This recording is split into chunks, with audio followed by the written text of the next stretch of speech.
And we're live. All right. What is up, everyone? Welcome back to 305 Takes. And today, uh, there's a very good chance I'll be doing a show on my own. Myles is taking care of a personal thing right now. He said he'll try to be on with us. And if he can't, that's fine. I told him it's more of him taking care of his business. But do want to talk to you guys. Quick, brief podcast today about Super Wildcard Weekend, and then we'll talk about maybe the Dallas Cowboys game and Tampa Bay Buccaneers going into tonight, the last game of Super Wildcard Weekend. So I'm very excited for it, and I have a I have a good podcast for you guys. But before I get started, I do want to thank the presenting sponsor of the show, E2G Sports, who helped brought 305 takes from audio to visual. If now you guys can see us on YouTube, Twitter, Facebook, LinkedIn, you can see our podcast in various different platforms. And if you guys want to, check out E2G.com to check for all your sports news on NBA, NFL, MLB, and various other sports. You can also check out their YouTube channel to look at other podcasts outside of 305 Takes. You can view Patriots Plays, First Information, various other great ones that are on there all the time. And sometimes it's a great to look at them. It's a break from ESPN and Fox Sports and all those other platforms that particularly sometimes get very repetitive. At least with E2G, we're trying to keep it new every time. So now let's get to the show and Super Wildcard Weekend. And man, it's I won't lie, the Super Wildcard Weekend. It was a little bit of good, a little bit of bad. I wish a couple of other stuff would have been better in terms of like competition in games, but it was some games were very good. Some games were very good, mainly Sunday. Sunday we had a great slate of games. Saturday, uh, first game, the Seahawks and 49ers. It was good in the first half. The Seahawks did a great job. I thought they put out a good game plan to say, all right, let's make Brock Purdy beat us. And it looked like Brock Purdy did not look good. But in the second half, he did come out and play better. He made a lot much better decisions. He made better throws. He was getting the ball in his playmakers' hands instead of taking, those risks down the field. So I do like what I saw from the 49ers. And then their defense was able to come alive in the second half. So that was very good on them. And that's the reason why they won that game in dominant fashion. So credit to the 49ers. And then we have the Saturday night game where the Jacksonville Jaguars completed a comeback. And man, that's against the Los Angeles Chargers, and the game was good overall. I can't say it was great because the Chargers were able to get 4 turnovers in the first half. That's incredible. You were able to take away the ball from them. You took points off the board, and you were able to add points onto yours. But man, the offense just didn't look like it was in sync. I feel like they need a new offensive coordinator or someone else calling plays because right now when I saw that offense, it looked very stagnant. That there wasn't creativity. Yes, Justin Herbert's great and he was getting the ball out to his playmakers, but I didn't see nothing creative that really got his guys wide open. So that part was bad in and of its own, which eventually led to why the Chargers blew a massive, massive lead. It was bad, but much credit to the Jaguars. They were able to fight and get their way back into the game, which is essentially what you have to do in those type of games. You need to be poised. You need to have a strong defense at the time because once your team is kind of essentially down 27-10, you need to make some stops. You need to make some stops. You need to get yourself back in the game, and that's what they did. So a lot of credit to the Jaguars. They were able to move the ball. And from that game, after that game, I kind of just said, man, Brandon Staley, I kind of feel like deserves to be fired if he's not already at the time of recording this. But man, that was bad. It was a bad coaching job. Your calling card is defense, but your defense has not really been that good. And then your offense, I can understand you have some injuries on offense, but if you're a good coach, you can be able to coach around that because on paper, your team is much, much better than the Jaguars. The Jaguars might be close to you in terms of quarterback talent because I think Trevor Lawrence is one of the best young quarterbacks in the game. I feel like that is definitely something that Can we talk about him and Justin Herbert? Who would you prefer? I would say Trevor Lawrence I would prefer, but that's just my personal preference on it. But to get back to it, receivers, the Chargers have a better 1-2 punch than Christian Kirk and Zay Jones with Mike Williams and Keenan Allen. Tight end, Gerald Everett, Evan Ingram. I think that's a little bit stagnant. Running back, Austin Eckler or Travis Etienne. I would say right now I think everyone would go with Austin Eckler. Offensive line, when healthy, the Chargers have a better offensive line. Defensive line, when healthy, I would say the Chargers have a better defensive line. Secondary, when healthy, the Chargers have a better secondary. So the Chargers were getting some guys back. It was the right recipe to go on a run, but they just couldn't do it. They couldn't hold on to a lead. They couldn't execute in the second half when they needed to, and it really hurt them. It hurt the Chargers a lot, and that's why the Jaguars were able to come back. Trevor Lawrence was great in the second half. He was unbelievable. He was hitting his guys. He wasn't turning over the ball. He was making the right throws. He made good decisions. I really do like what I saw out of this Jacksonville Jaguars team, and I feel like they can really give the Chiefs a handful going into next week in the divisional round, where me and Myles will talk a lot more about that on Friday to see what teams could expect, and we'll break down those matchups even more in depth. But I'll get past that, and I do want to mainly today talk about the games on Sunday. So on Sunday, the Buffalo Bills beat the Miami Dolphins 34-31. And then we had the New York Giants go into Minnesota and beat the Vikings, where people call it an upset. I really didn't consider it upset because so many people were picking the Giants, and as that was just me. I didn't think, but the Giants did win the game 31-24, and then the last game, another rematch, Ravens-Bengals. The Bengals come out with the win 24-17. And that was tough. But I will say this, my biggest takeaway from all those games on Sunday, first I'll start with the Dolphins and the Bengals. My biggest takeaway has to be this. If Lamar Jackson or Tua, my bad. If Lamar Jackson or Tua is healthy, or both, whichever, the Bengals and the Bills should not be going to the divisional round, because I just don't think with the way they played, they should have lost the game to the Dolphins, the Bills, and the Bengals should have lost the Ravens. They were on their heels. The Bengals, they weren't able to move the ball that effectively. They didn't look that good. Defense, Tyler Huntley was doing great. Skylar Thompson, he did great against the Bills defense. Two backup quarterbacks were playing real good against those teams that are Super Bowl caliber that a lot of people pick to win the Super Bowl. So that would be my overall biggest takeaway. If Lamar Jackson and Tua Tagovailoa if both of them were healthy enough to play, the Ravens and the Dolphins would be moving on to the divisional round, and the Bills and Bengals, they wouldn't be playing this upcoming weekend. I'm being honest. That's how I feel. I don't feel like both of those teams played good enough to win the game. I feel like they got lucky because they played backup quarterbacks and were able to win the game by the skin of their teeth. That's just how I feel about that. But to give an more in-depth analysis about the Bills-Dolphins game, I like the way of how the Dolphins fought. I really do. I feel like they put up a great fight against a very, very strong Buffalo Bills team. With Skylar Thompson at quarterback, I did see a couple of mistakes, mainly when it came to clock management. It was always for the snap count. I felt like he was always pushing 0 or 1. So it was almost that a lot of times you could have got a delayed game penalty on him, but he was able to get rid of the snap in time. So there was that for him. But overall, the Dolphins, they showed fight.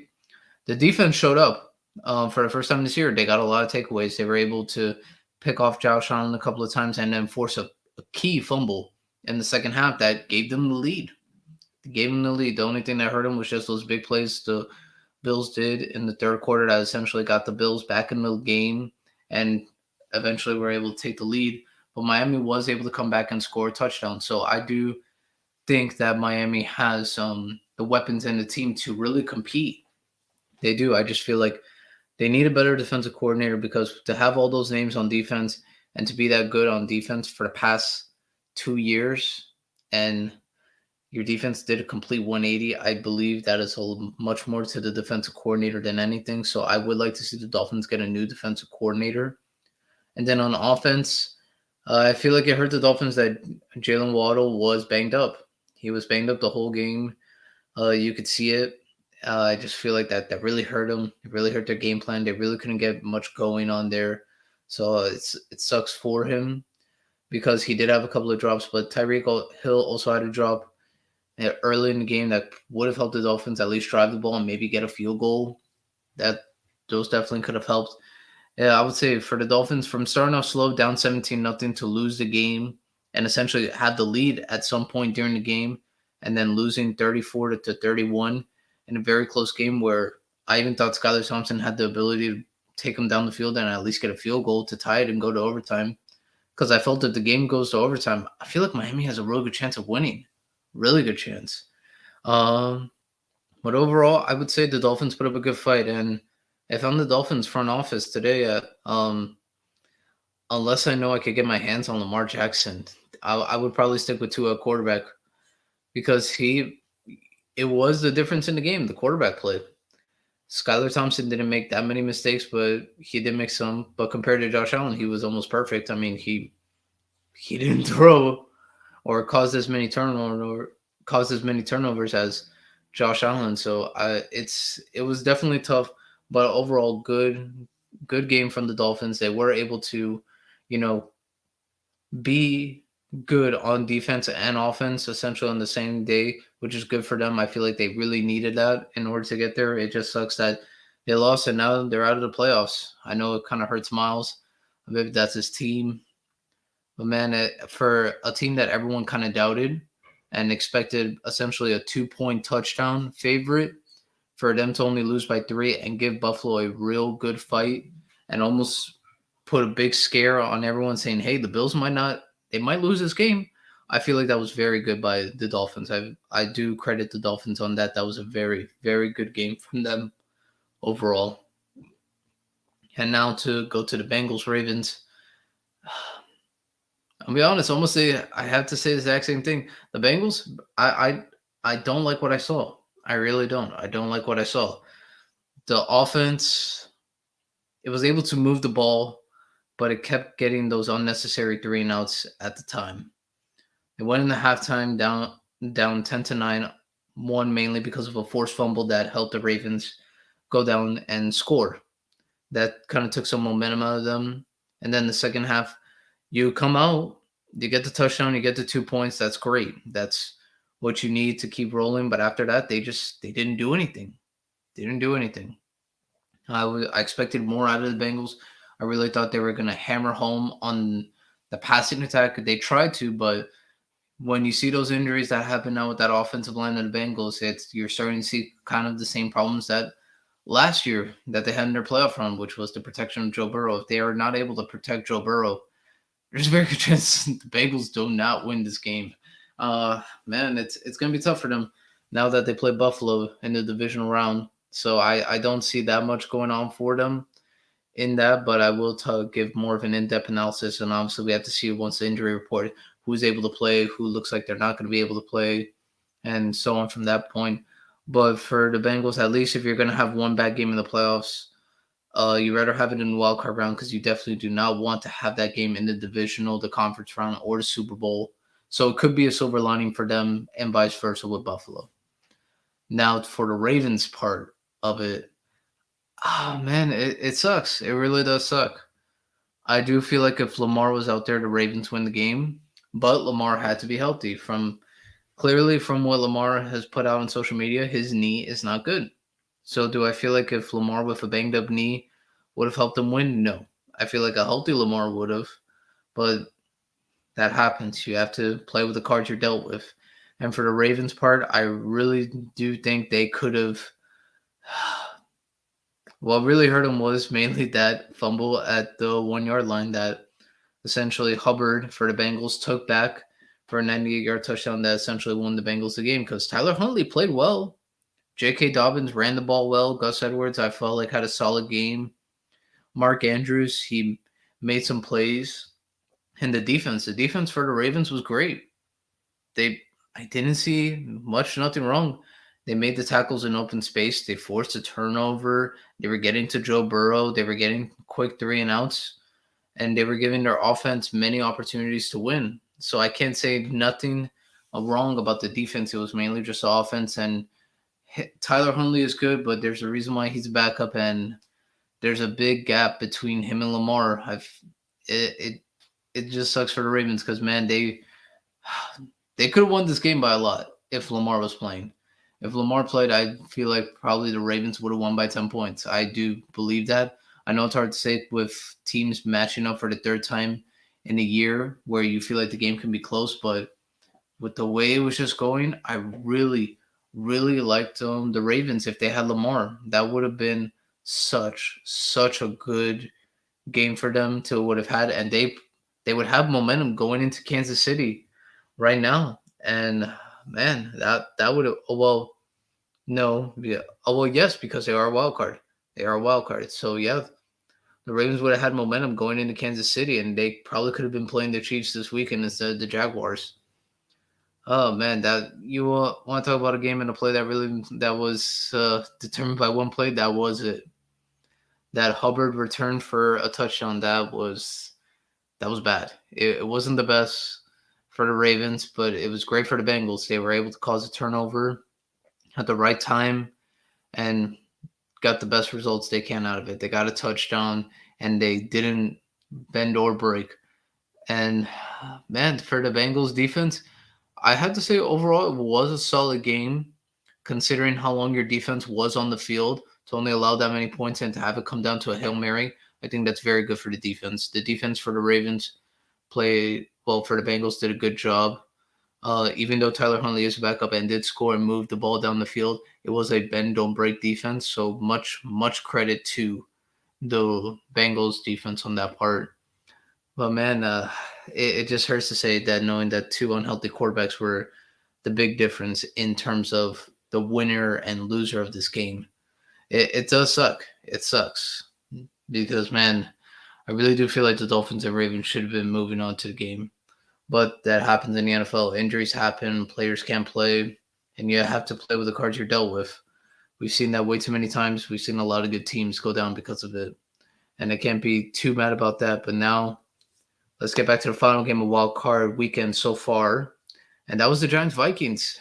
And I gotta admit it. I gotta apologize to Daniel Jones because I said in the quarterback bashing, I called him trash. I didn't say he was good at all of football. I thought the Giants made a mistake when drafting him, but he proved me wrong. Daniel Jones, I could say arguably was the best quarterback on Sunday of Wild Card Weekend.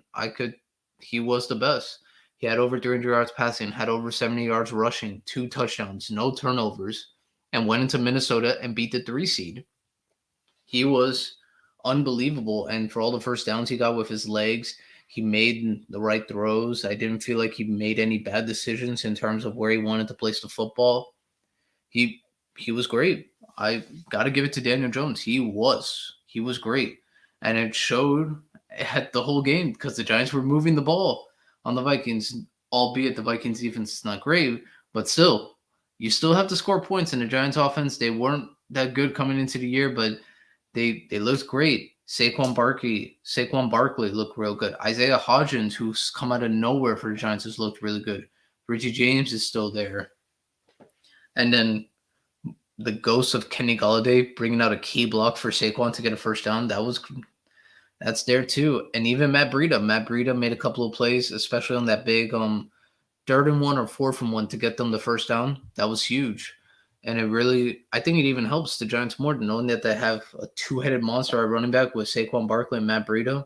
Matt Breida could get those 2 to 3 ugly yards, and it could get Saquon some rest, and they can have him for more snaps throughout the game. But overall, good game from the Giants. I can't really nitpick anything. They held even Justin Jefferson to 7 catches, 47 yards. And really, they kind of said, all right, we'll let TJ Hawkinson beat us. So much credit to the Giants. They did a great job all phases of the ball game, special teams, defense, offense. They simply outplayed the Vikings. They outplayed the Vikings. But now to go to the Vikings aspect of it, man, that was bad. That was bad. You are a team that had 13 wins. You were 2 seed for almost the whole year. You had one of the best seasons from a receiver standpoint. Kirk Cousins looked really solid this year. Dalvin Cook, he hasn't been the same, but he's had a lot of good games, and he's always been good for one play to at least, have an explosive play. You brought in TJ Hawkinson. It's disappointing because you are a superior team compared to the New York Giants. On paper, I don't think anyone doubts you have a better team than the Giants, but it really came down to execution, and that didn't happen. To Kevin O'Connell, you were also outcoached. Brian Dable and Whit Martindale and his staff, the rest of the staff for the Giants, they outcoached you and your staff. It's just as simple as that. They put Kirk Cousins in difficult situations. They, by not essentially blitzing, they only rushed four, put a lot of guys in coverage, and made Kirk Cousins not make the best decisions. And it kind of showed it, especially on the last play of their offense. Everyone was covered.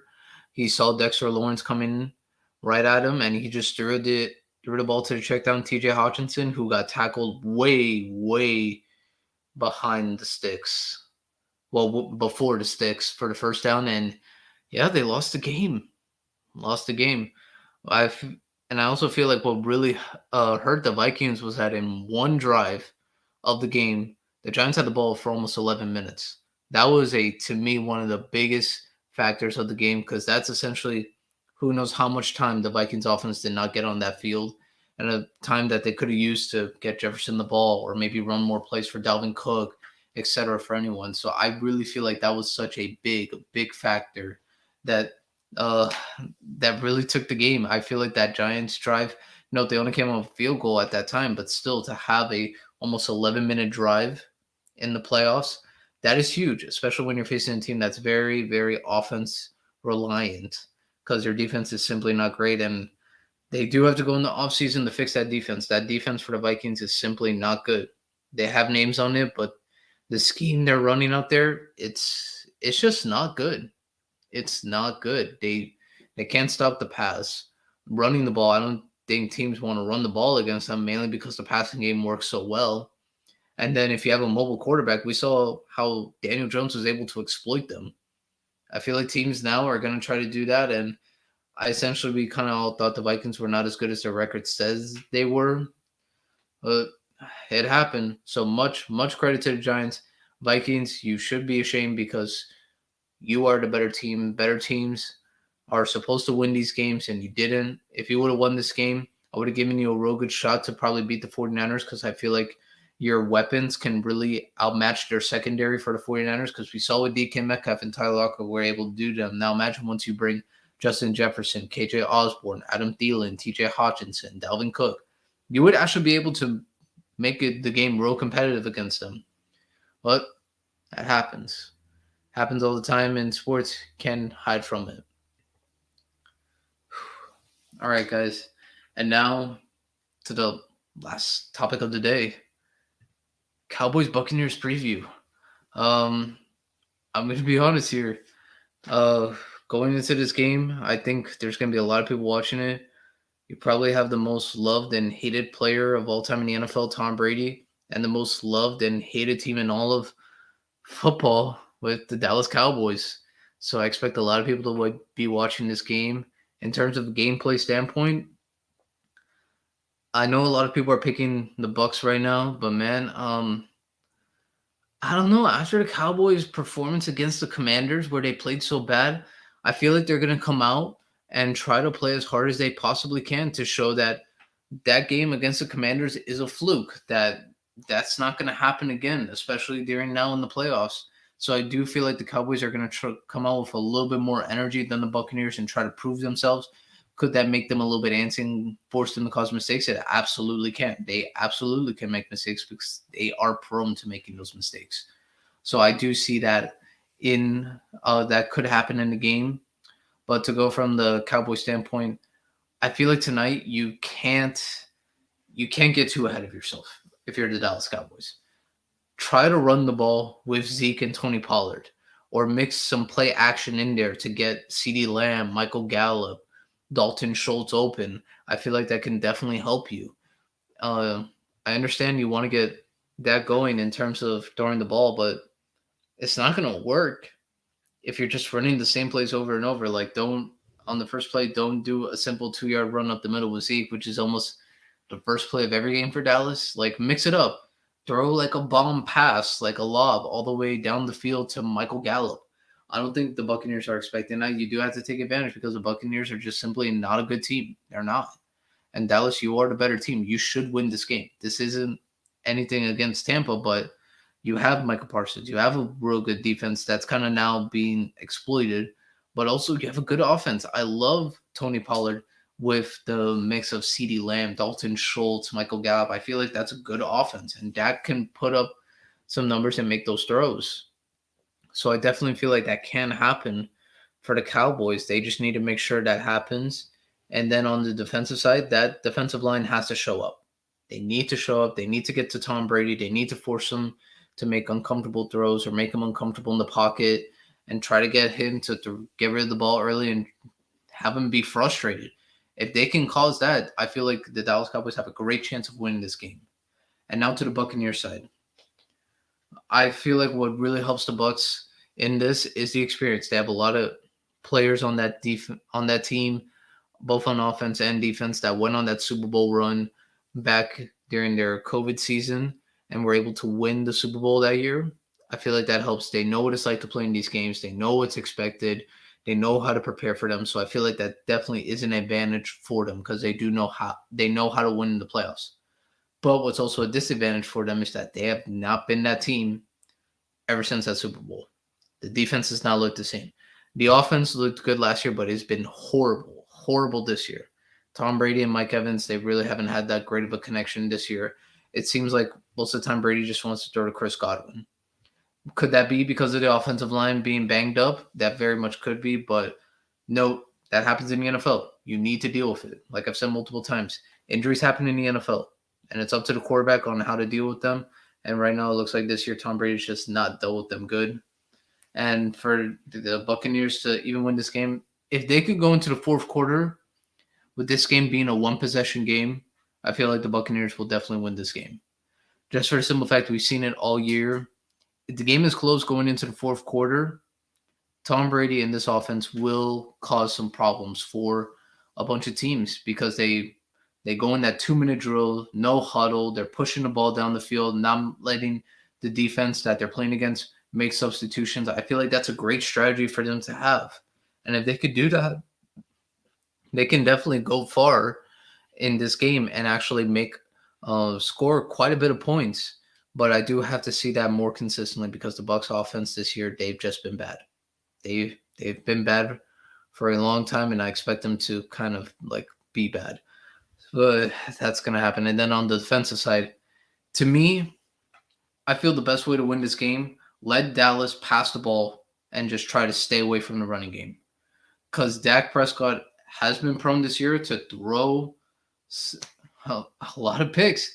And a lot of it is also just bad decision making. So if I'm Dallas, try to make sure, have the Cowboys have Dak beat you instead of the running game. Because if it comes down for them to pick the running game to beat you, I feel like that's where you will struggle more just because the running game, they can control it.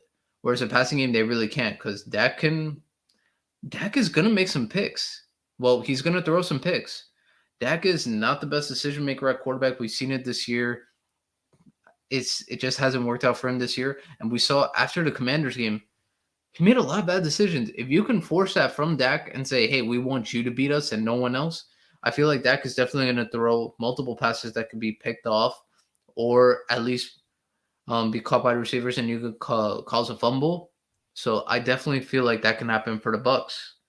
And if I had to put a score on this game, Buccaneers 28-27. Yep, that's what I'll have. I have Buccaneers 28-27. I feel like Tampa wins this game, and then they will go to San Francisco for a rematch with the 49ers from this year. And who knows, maybe this time Brady and the Bucs can put up a better fight on the 49ers back in Santa Clara. But I mean, we'll see. We will see. That game is highly anticipated. A lot of people were looking forward to this game, arguably the most out of all games on Wild Card Weekend. So it's going to be exciting. I'm excited for it. And then on Friday, we are going to talk more about the divisional round, the matchups: Giants, Eagles, Bills, Bengals, Chiefs, Jaguars, and whoever tonight wins the game against the 49ers. We're definitely going to be talking a lot more about that on Friday, more in-depth analysis, talking about the matchups, where they're going to be playing, if weather conditions are going to be necessary in the game. So I do thank you guys for being here. I will be back on Friday with Myles. We're gonna have a bigger show for you guys, and we can't wait to do it. And guys, I will see you with Myles on Friday. Thank you. Have a good day. And thank you also to E2G Sports.